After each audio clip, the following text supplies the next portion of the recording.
بسم اللہ الرحمن الرحیم۔ ذرا آپ اپنی آنکھیں بند کریں۔ آپ سوچیں آپ کیسے دیکھ رہے ہیں۔ کیا آپ کی آنکھ سے کوئی نظر نکل کر اس کیمرے میں ہر چیز کو چھو رہی ہے، یا پھر روشنی خود آ کر آپ کی آنکھوں میں داخل ہو رہی ہے؟ 1000 سال پہلے تک دنیا کے بڑے بڑے مفکرین یہی سمجھتے تھے کہ آنکھ سے شعاعیں نکلتی ہیں، لیکن ایک شخص نے کہا یہ غلط ہے۔ اس شخص نے ایک تاریخ کمرہ بنایا، دیوار میں ایک سوئی کی برابر سوراخ کیا اور دیکھا کہ سامنے والی دیوار پر اتنی تصویریں بن رہی ہیں۔ اس نے ثابت کر دکھایا کہ اصل میں روشنی آتی ہے، جاتی نہیں۔ وہ ثابت کرنے والا تھا ابن الہیثم۔ اور آج میں آپ کو اس عظیم سائنسدان کی کہانی سنانے جا رہی ہوں، جس نے روشنی، آنکھ اور بصارت کے بارے میں ہماری سوچ ہمیشہ کے لیے بدل دی۔ ویڈیو شروع کرنے سے پہلے ایک گزارش ہے، اگر ویڈیو پسند آئے تو لائک، سبسکرائب، شیئر ضرور کیجیے اور کمنٹ ضرور دیجیے تاکہ مجھے پتہ چلتا رہے کہ آپ کو میری ویڈیو پسند آئی ہے۔ ان کا نام ابو علی حسن بن ہیثم ہے۔ ابن الہیثم کے نام سے مشہور ہیں۔ ابن الہیثم پیدائش 965 عیسوی، وفات 1039 عیسوی، عراق کے تاریخی شہر بصرہ میں پیدا ہوئے۔ وہ طبیعیات، ریاضی، انجینئرنگ، فلکیات اور علم الادویات کے ماہر ناز محقق تھے۔ ان کی وجہ شہرت آنکھوں اور روشنی کے متعلق تحقیقات ہیں۔ ابتدائی حالات: ان کی پیدائش عراق کے شہر بصرہ میں غالباً 354 ہجری اور وفات 430 ہجری کو ہوئی۔ وہ مصر چلے گئے تھے اور اپنی وفات تک وہیں رہے۔ بچپن ہی سے وہ غور و فکر کے عادی تھے، پڑھائی لکھائی میں خوب دلچسپی لیتے تھے۔ ریاضی، طبیعیات، طب، الہیات، منطق، شاعری، موسیقی اور علم الکلام ان کے پسندیدہ موضوعات تھے۔ ابن الہیثم نے ان مضامین میں محنت کر کے مہارت حاصل کی۔ بعد میں ان کے دماغ میں یہ بات آئی کہ کیوں نہ اپنی تحقیق و تجربات کو قید تحریر میں لایا جائے، تاکہ نہ صرف اپنی کتاب میں وہ خود اپنے شاگردوں کو پڑھا سکیں بلکہ آئندہ نسلیں بھی ان سے استفادہ حاصل کر سکیں۔ حالت زندگی: 996 عیسوی میں وہ فاطمی خلافت مصر کے دربار سے منسلک ہو گئے۔ انہوں نے دریائے نیل پر اسوان کے قریب 3 طرف بند باندھ کر پانی کا ذخیرہ کرنے کی تجویز پیش کی۔ قبطی کی اخبار الحکمہ میں ابن الہیثم کی زبانی یہ الفاظ نقل کیے گئے ہیں۔ ترجمہ: اگر میں مصر میں ہوتا تو اس کے نیل کے ساتھ وہ عمل کرتا کہ اس کے زیادہ اور کم ہونے کی تمام صورتوں میں فائدہ ہی ہوتا۔ ان کے کہنے کا مقصد یہ تھا کہ وہ نیل کے پانی کی آبپاشی کے لیے سال کے 12 مہینے دستیاب کر سکتے تھے۔ ان کا یہ قول مصر کے حاکم الحاکم بن اللہ الفاطمی کو پہنچا تو انہوں نے خفیہ طور پر کچھ مال بھیج کر انہیں مصر آنے کی دعوت دی، جو انہوں نے قبول کر لی اور مصر کی طرف نکل کھڑے ہوئے، جہاں الحاکم بن اللہ نے انہیں اپنی کہی گئی بات پر عمل درآمد کرنے کو کہا۔ ابن الہیثم نے نیل کے طول و عرض کا سروے شروع کیا اور جب اسوان تک پہنچے، جہاں اس وقت السعد العالی ڈیم قائم ہے، اور اس کا بھرپور جائزہ لینے کے بعد انہیں اندازہ ہوا کہ ان کے زمانے کے امکانات کے حساب سے یہ کام ناممکن ہے، اور انہوں نے جلد بازی میں ایک ایسا دعویٰ کر دیا ہے جسے وہ پورا نہیں کر سکتے تھے۔ چنانچہ الحاکم بن اللہ کے پاس جا کر معذرت کر لی، جسے الحاکم بن اللہ نے قبول کر کے انہیں کوئی منصب عطا کر دیا۔ مگر ابن الہیثم نے الحاکم بن اللہ کی ان سے رضامندی کو ایک ظاہری رضامندی سمجھی۔ انہیں یہ ڈر لاحق ہو گیا کہ کہیں یہ الحاکم بن اللہ کی کوئی چال نہ ہو، چنانچہ انہوں نے پاگل پن کا مظاہرہ شروع کر دیا، اور حاکم بن اللہ کی موت تک یہ مظاہرہ جاری رہا، اور اس کے بعد اس سے باز آ گئے اور اپنے گھر سے نکل گئے، جامعہ ازہر کے پاس ایک کمرے میں رہائش اختیار کر لی اور اپنی باقی زندگی کو تحقیق و تنصیف کے لیے وقف کر دیا۔ ناکافی وسائل کی وجہ سے جس منصوبے کو اسے ترک کرنا پڑا، اب اس جگہ مصر کا سب سے بڑا ڈیم بھی یعنی اسوان ڈیم قائم ہے۔ کارہائے نمایاں: ابن ابی عصیبہ عیون الانباء فی طبقات الادباء میں کہتے ہیں، ابن الہیثم فاضل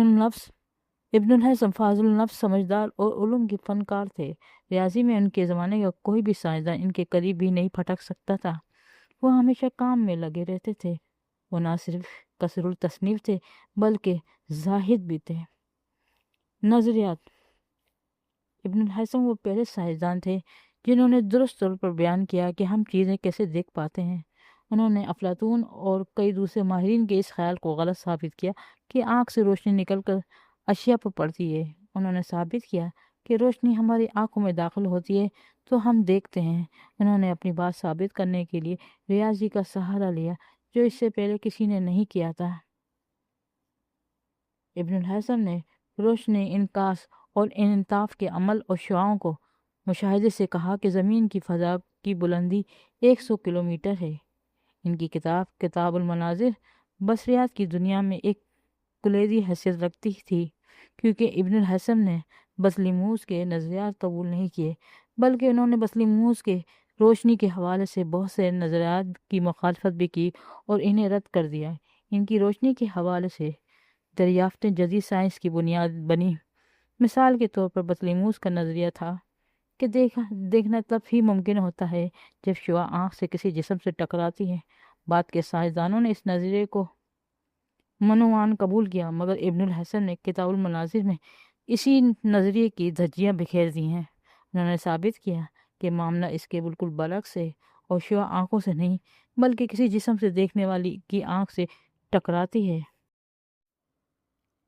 ابن الہیثم نے روشنی کا انعکاس اور روشنی کا انعطاف یعنی مڑنا دریافت کیا۔ انہوں نے نظر کی خامیوں کو دور کرنے کے لیے عدسوں کا استعمال کیا۔ ان کی سب سے اہم دریافتوں میں آنکھ کی مکمل تشریح بھی ہے۔ انہوں نے آنکھ کے ہر حصے کے کام کو پوری تفصیل کے ساتھ بیان کیا ہے، جس میں آج کی جدید سائنس بھی ذرتی بھر تبدیلی نہیں کر سکی۔ ابن الہیثم نے آنکھ کا ایک دھوکہ یا وہم بھی دریافت کیا جس میں مخصوص حالات میں نزدیک کی چیز دور اور دور کی چیز نزدیک نظر آتی ہے۔ روشنی کے بارے میں نظریہ: اس نے نظر کی کرنوں کا قدیم مفروضہ غلط ثابت کر کے ثابت کیا کہ جب روشنی کسی جسم پر پڑتی ہے تو کچھ کرنیں پلٹ کر فضا میں پھیل جاتی ہیں۔ ان میں سے بعض شعاعیں دیکھنے والے کی آنکھ میں داخل ہو جاتی ہیں جس سے وہ شے نظر آتی ہے۔ روشنی کے بارے میں ابو علی الحسن بن الحسن کا کہنا ہے کہ نور ہمیشہ خط مستقیم سیدھے راستے میں سفر کرتا ہے۔ اس کے لیے ذریعہ یا واسطے کی ضرورت نہیں ہوتی، بلکہ یہ بغیر سہارے کی سفر کرتا ہے۔ روشنی ہی کے سلسلے میں ابن الہیثم نے ایک اور تجربہ کیا اور اس تجربے کی بنیاد پر دوسرے سائنسدانوں نے فوٹو کیمرے کا ایجاد کیا ہے۔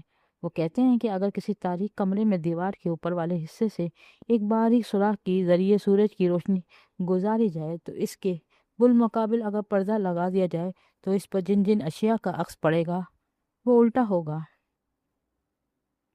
علم بصریات آپٹکس: بصریات آپٹکس کے میدان میں تو اسلامی سائنسی تاریخ کو غیر معمولی عظمت حاصل ہے۔ ابن الہیثم کی معرکہ آرا کتاب آن آپٹکس آج اپنے لاطینی ترجمے کے ذریعے زندہ ہے۔ انہوں نے تاریخ میں پہلی مرتبہ عدسے کی میگنیفائنگ پاور کو دریافت کیا اور اس تحقیق نے میگنیفائنگ لینس کے نظریے کو انسان کے قریب تر کر دیا۔ ابن الہیثم نے یونانی نظریہ بصارت نیچر آف ویژن کو رد کر کے دنیا کو جدید نظریہ بصارت سے روشناس کرایا اور ثابت کیا کہ روشنی کی شعاعیں ریز آنکھوں سے پیدا نہیں ہوتی بلکہ بیرونی اجسام ایکسٹرنل آبجیکٹس کی طرف سے آتی ہیں۔